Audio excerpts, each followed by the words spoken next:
everyone. My name is Gaipilu Rongmai. I belong to Red House. The title of my song is Cebuana. Cebuana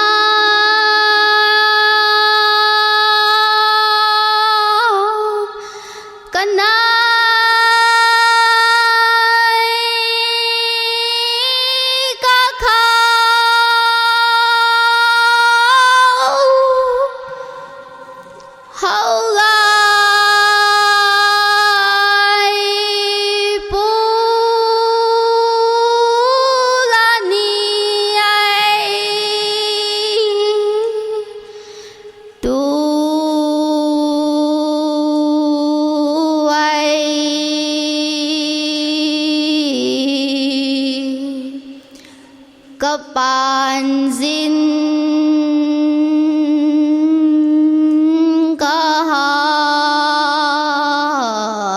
kahau đầu mùa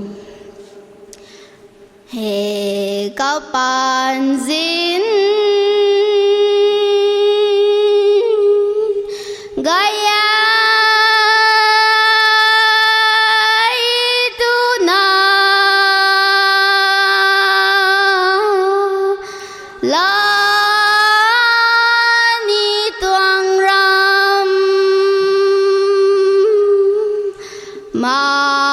mang ngày hè cả niềm ri gai tan thay na lung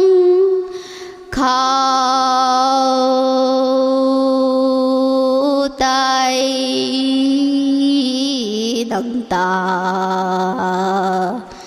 là ni doang ai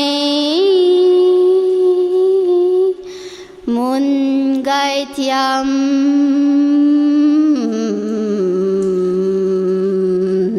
này lệ đâu thank you.